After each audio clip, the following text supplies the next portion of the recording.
Good morning, all. Today we are going to understand a topic that is known as business risk. Now, what is a business risk?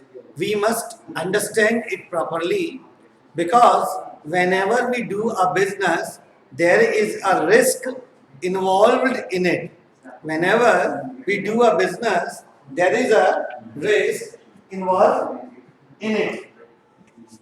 Now, to understand what is a business risk, we must first of all understand this term, the business risk. So, the term business risk, the term business risk refers to possibility of the term business risk refers to the possibility of inadequate profit,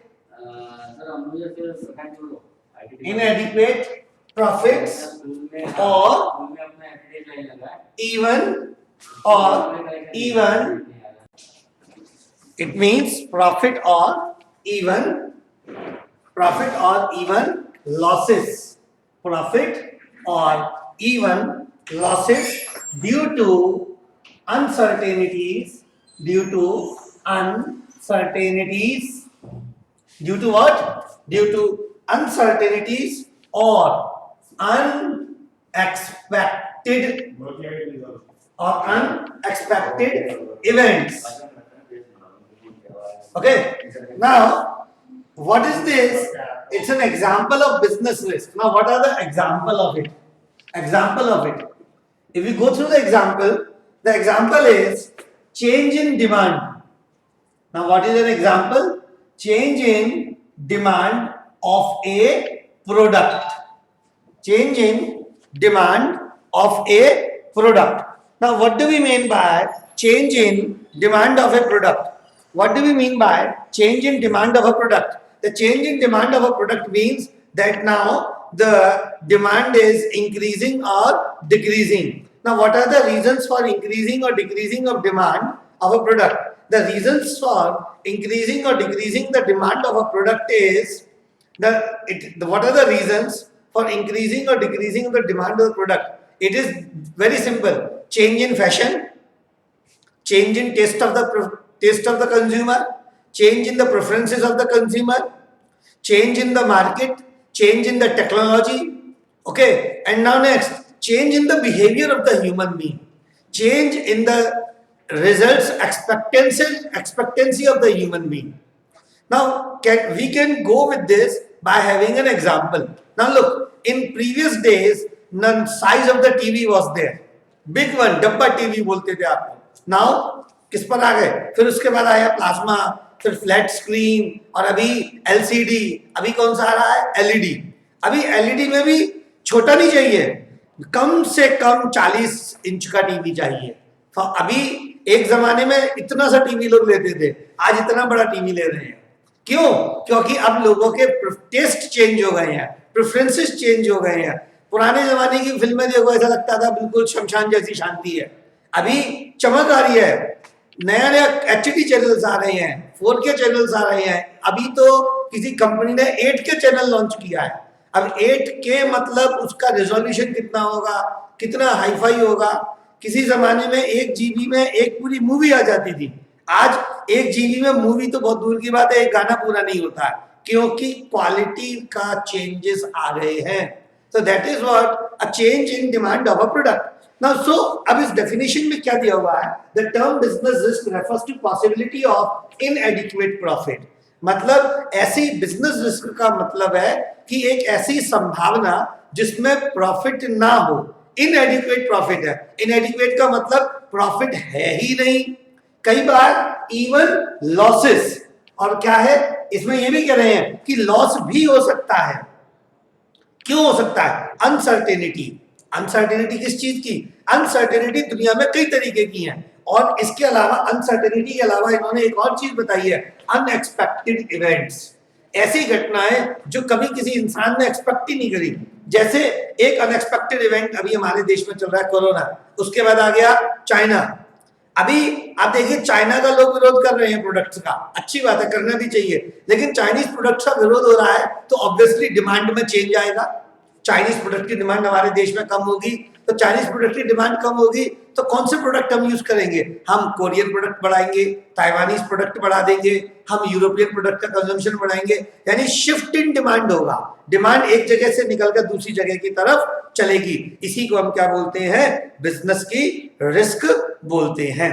ठीक है, अगला point इसके अंदर आता है, तो यहां पर हमारी एक डेफिनेशन कंप्लीट होती है कि what do we mean by business risk. It is very simple, inadequate profit. Inadequate का मतलब होता है कि जितना प्रॉफिट हमें चाहिए हमें उतना प्रॉफिट नहीं मिल रहा है, जितना प्रॉफिट हम चाहते हैं वो नहीं मिल रहा, इवन हमारे लॉसेस भी है।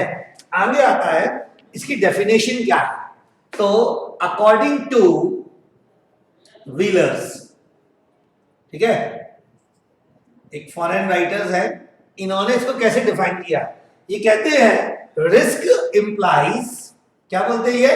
Risk implies uncertainty, risk implies uncertainty about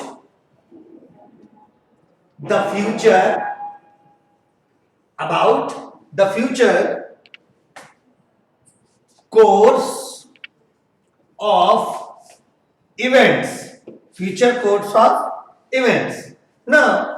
इतनी छोटी सी बात को हमें क्यों समझना है? इसीलिए समझना है कि ये हमारे काम की चीज है। Risk implies uncertainty about the future course of events, यानी भविष्य में क्या क्या हो सकता है कोई कुछ कह नहीं सकता। अब कल एक अजीब सी घटना हुई दुनिया में जो किसी ने ज्यादा रिपोर्ट नहीं हुई हमारे इंडियन न्यूज चैनल पर। कल न्यूजीलैंड में 7.5 मैग्नीट्यूड का भूकंप आया। आप समझ रहे हैं मैं क्या बोल रहा हूं? ये कल की घटना है। रिस्क किस चीज की थी? इसमें 7.5 डिग्री का भूकंप आया, तो न्यूजीलैंड में कम से कम एक हफ्ते तक झटके रहेंगे, उसके आफ्टर शॉक्स आएंगे, लोगों के मन में भय रहेगा, डर रहेगा। इसका सीधा सीधा इंपैक्ट अपने बिजनेस के ऊपर, डिमांड एंड सप्लाई के ऊपर पड़ता है। किसके ऊपर पड़ता है? डिमांड और सप्लाई के ऊपर। कुछ प्रोडक्ट्स की डिमांड कुछ दिनों के लिए बिल्कुल बंद हो जाएगी और कुछ प्रोडक्ट्स की डिमांड कुछ दिनों के लिए ऊपर बढ़ जाएगी। तो ये जो कह रहे हैं कि uncertainty about the future, future is totally uncertain. अगर फ्यूचर अनसर्टेन है तो उसका सिंपल जो नेक्स्ट जो कंसेप्ट है वो क्या हो गई? रिस्क। फ्यूचर अनसर्टेन है तो रिस्क होगी, और रिस्क है तो फिर आप समझ लीजिए रिस्क का हमको कैसे डिस्पर्स करना पड़ेगा। नेक्स्ट इसके बाद आता है हमारा topic types of risk. Topic क्या है हमारा? Types of risk. तो रिस्क कितने तरीके की है? तो रिस्क दो तरीके की बताई गई है। Number 1 speculative risk, speculative risk, और नंबर 2 प्योर रिस्क। ओके, अब हम सबसे पहले समझते हैं स्पेकुलेटिव रिस्क क्या होती है। स्पेकुलेटिव रिस्क क्या होती है? Now what do we mean by speculative risk? So सबसे पहले speculative risk जैसा कि इसका शब्द दिया गया, what is the meaning of this word? Speculation. Speculation जो शब्द होता है वो उसका मतलब होता है भविष्य के बारे में प्रिडिक्शन करना। Okay, to speculate, speculation means to speculate, यानी कि फ्यूचर में होने वाली घटनाओं के आधार पर आगे बढ़ना। तो फ्यूचर में कौन सी घटना हो सकती है जिसके बारे में हमें स्पेकुलेट करना है? तो फ्यूचर में ज्यादातर जितना भी बिजनेस होता है इसको दूसरा नाम बोलते हैं स्पेकुलेटिव रिस्क, और या फिर इसको बिजनेस रिस्क भी बोलते हैं। क्या बोलते हैं इसको? Business risk. ऐसा क्यों? ऐसा इसलिए कि हर बिजनेस स्पेकुलेट करता है। बिजनेस स्पेकुलेट ही करता है कि भविष्य में हमारे द्वारा बनाए गए प्रोडक्ट और सर्विसेज को इतने इतने कस्टमर्स कंज्यूम करेंगे। हम जो प्रोडक्ट बनाकर बेच रहे हैं वो कंज्यूमर्स के हिसाब से होगा। अभी इतने लोग कंज्यूम करेंगे, अगले साल इतना, उसके अगले साल इतना, फिर 10 साल के बाद हमारे बिजनेस में इतने कस्टमर होंगे। वो सब क्या है? स्पेकुलेटिव रिस्क है। देखिए, एक बहुत सिंपल सा छोटी सी बात थी, बात छोटी है लेकिन उस बिजनेस के लिए बहुत बड़ी है। पिछले वीक पार्ले जी कंपनी की तरफ से एक बयान आया, उसमें उन्होंने कहा कि इस लॉकडाउन में हमारे प्रोडक्ट की जो डिमांड है और हमारी जो सप्लाई है वो पिछले 80 सालों में सबसे ज्यादा रही। मतलब ऐसी डिमांड और ऐसी supply of goods Parle company कहती है हमने कभी जिंदगी में नहीं देखी। यानी कि जितना माल हम बना रहे थे पहले, उससे कई गुना माल की हमारे पास डिमांड हो रही थी और उससे कहीं ज्यादा हमें सप्लाई करना पड़ रहा था। यहां तक कि पार्ले ने तो ये तक किया होगा, मैं अंदाजा लगा सकता हूं, आई डोंट नो, क्योंकि ये बिजनेस सीक्रेट होता है। तो पार्ले कंपनी के पास अपने प्रोडक्ट को आउटसोर्स भी किया होगा उसने, क्योंकि इतनी डिमांड, अचानक मैन्युफैक्चरिंग कैपेसिटी बढ़ाना पार्ले कंपनी के बस की बात नहीं थी। तो पार्ले कंपनी ने तो ये कहा कि भाई हमने तो बहुत ज्यादा प्रोडक्ट बनाया, मतलब मैक्सिमम प्रोडक्शन किया। अब ऐसी डिमांड आखिर क्यों आई? पार्ले एक सिंपल सा प्रोडक्ट है, ग्लूकोज बिस्किट, आप कभी भी किसी को खिला सकते हो, हर उम्र का बच्चा खा सकता है, और पार्ले का ऑलरेडी मार्केट पेनिट्रेशन सबसे ज्यादा है। ओके, तो अभी लॉकडाउन चला तो कई सारे भूखे लोग थे जो एक जगह से दूसरी जगह जा रहे हैं, उनके पास खाने की व्यवस्था नहीं है, तो पार्ले जैसा बिस्किट खाने में देना सबसे बढ़िया, बिकॉज इट इज एक्सेप्टेबल। वो एक एक्सेप्टेबल आइटम है, कोई भी व्यक्ति उसको ले लेता है, तो इसीलिए उसकी डिमांड बढ़ गई। तो ये क्या थी? रिस्क थी। उन्होंने भी नहीं सोचा था कि ऐसा होगा, लेकिन हुआ। जब हुआ तो फिर उसके आगे की बात अब करेंगे। तो next, what is speculative risk और बिजनेस रिस्क?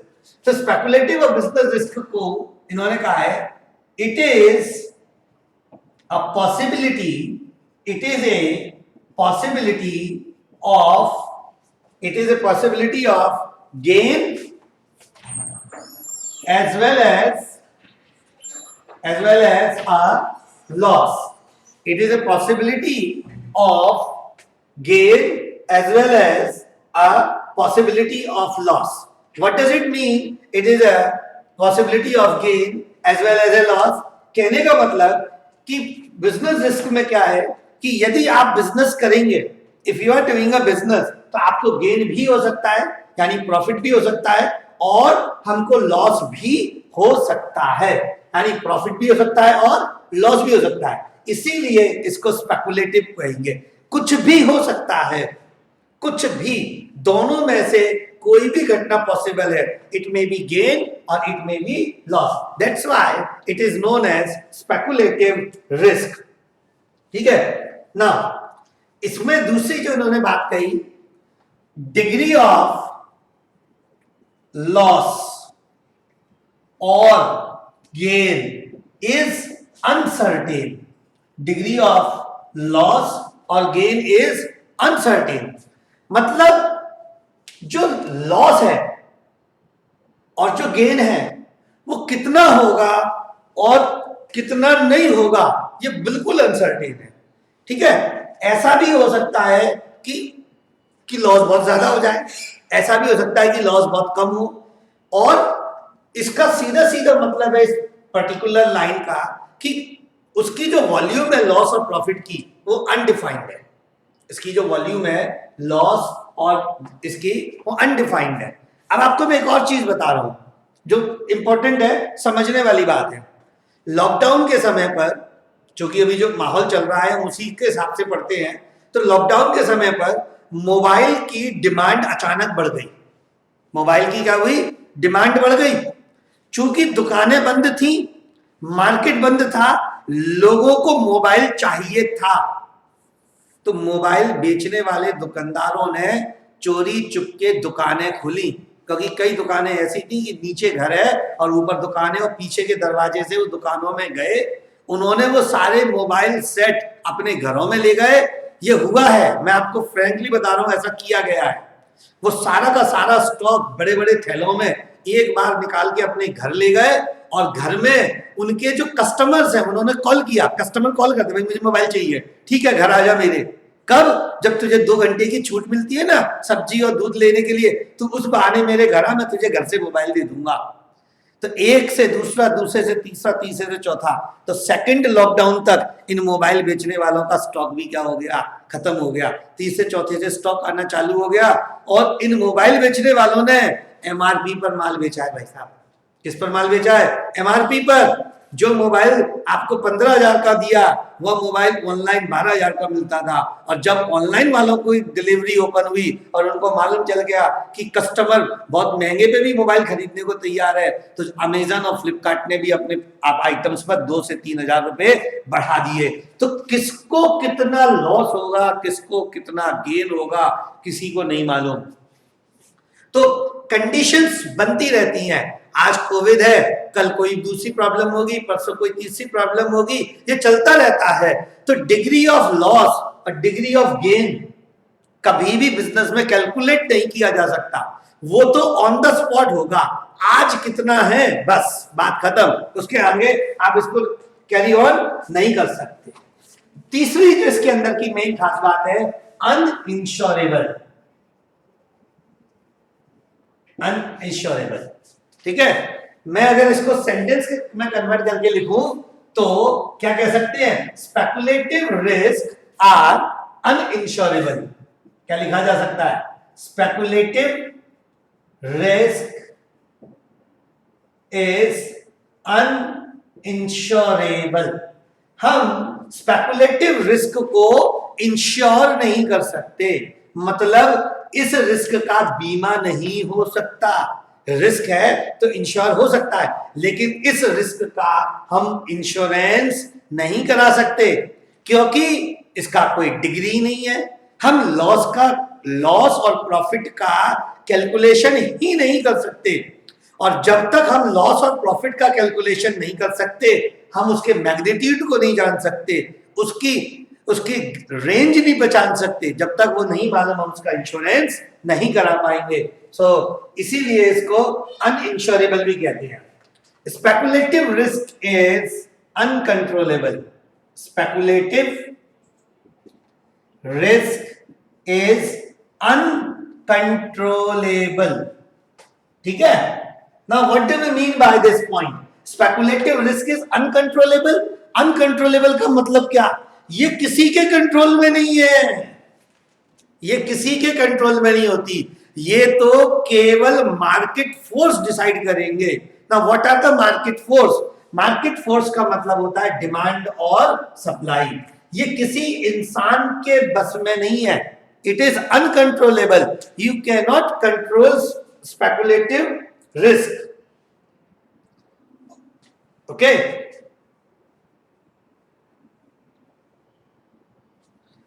एक्चुअली थोड़ा सा इसमें चेंज करूंगा मैं। स्पेकुलेटिव रिस्क में ये कंट्रोलेबल है बेसिकली, सॉरी। ओके, इसको चेंज करो। So speculative risk can be controlled, not नहीं है, इसमें वर्ड यूज करेंगे can be controlled by human efforts, by human efforts. Okay, तो इसमें जो मेन पॉइंट है वो क्या है? Speculative risk can be controlled by what?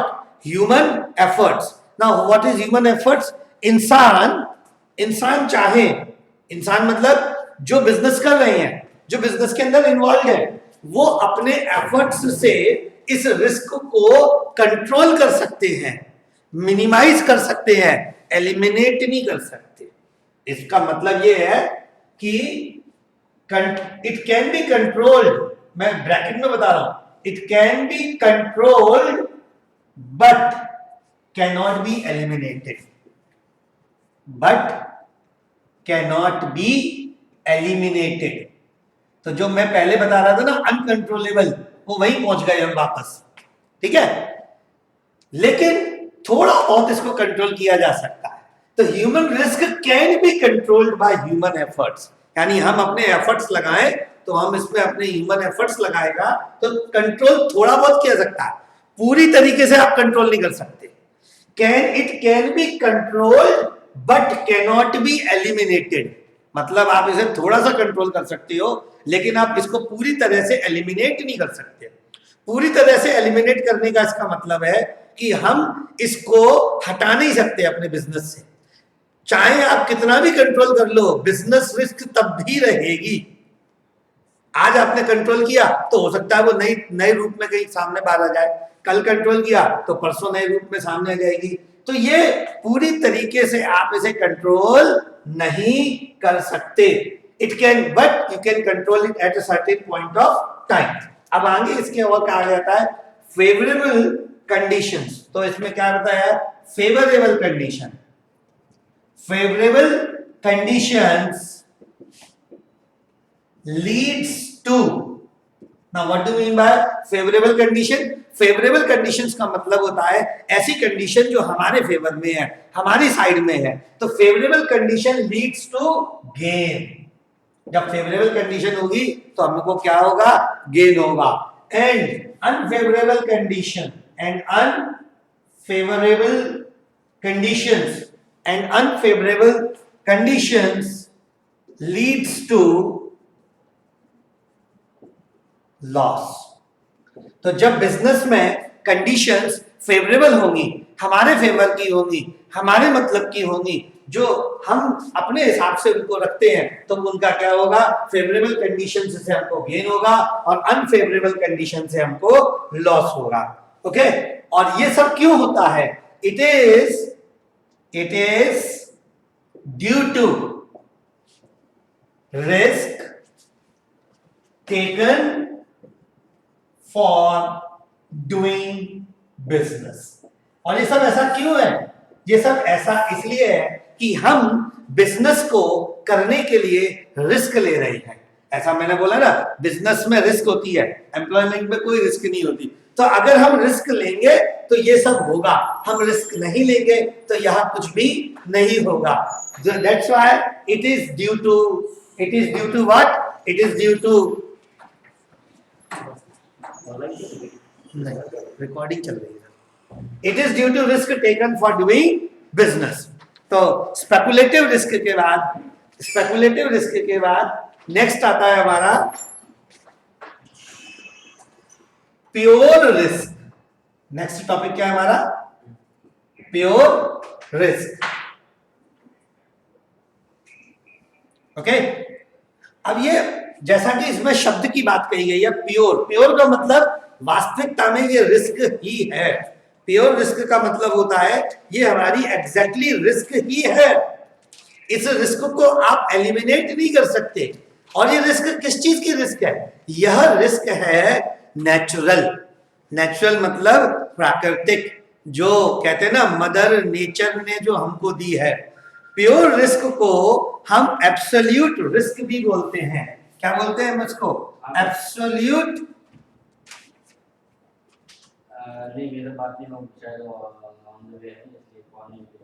Okay, so pure risk is again known as what? Absolute risk. It involves, now what does it do? It involves only possibility. It involves only possibility of loss or no loss. Loss or no loss.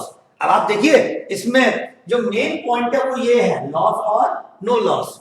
मतलब इस प्रकार के business की जो risk होती है, इसमें gain होने का सवाल ही पैदा नहीं होता।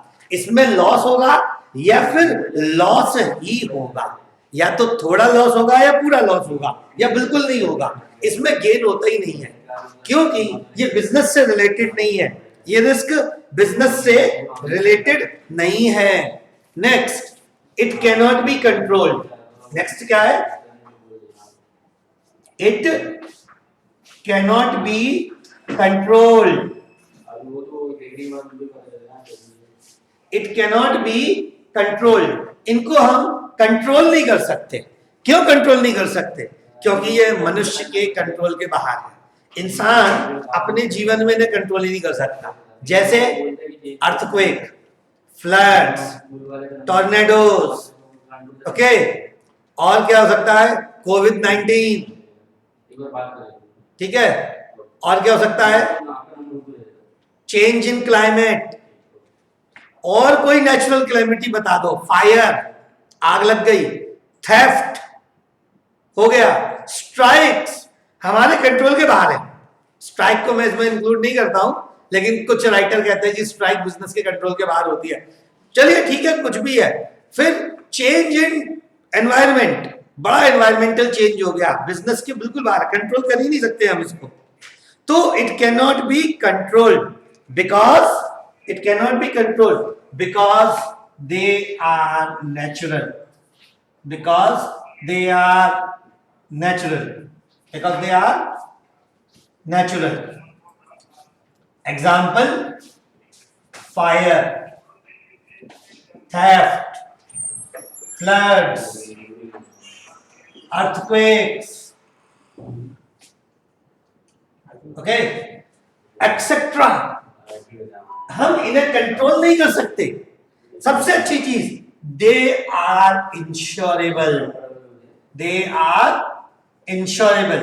हम इनको इंश्योर कर सकते हैं, हम इसका इंश्योरेंस ले सकते हैं, हम इसको क्या कर सकते हैं, हम इसको इंश्योर करा सकते हैं। हम इस इंश्योरेंस कंपनी से एक इंश्योरेंस पॉलिसी ले सकते हैं कि इस केस में जैसे आग लग गई तो जो नुकसान हुआ है वो इंश्योरेंस कंपनी हमको पे कर देगी, चोरी हो गई उसका भी नुकसान इंश्योरेंस कंपनी पे ऑफ कर सकती है, भूकंप का, बाढ़ का या कोई और नेचुरल कैलेमिटी को हम क्या कर सकते हैं, इंश्योर करा सकते हैं, और इंश्योरेंस में ही हमारा भलाई है और बिजनेस को ये करना चाहिए। They are beyond the control of human being and they are beyond the control of human being, they are beyond the control of human being. हम इन्हें कंट्रोल नहीं कर सकते, इंसान के बस के बाहर है इन सब चीजों को कंट्रोल करना, इसीलिए हम इसे क्या बोलते हैं, बिजनेस रिस्क बोलते हैं। आप लोगों को अगर इस वीडियो में कोई डाउट है तो आप व्हाट्सएप पर मुझसे क्वेश्चन पूछ सकते हैं and you are free to do that. Most probably ये वीडियो आज 19 तारीख को ही अपलोड कर दिया जाएगा व्हाट्सएप पर। Okay, thank you.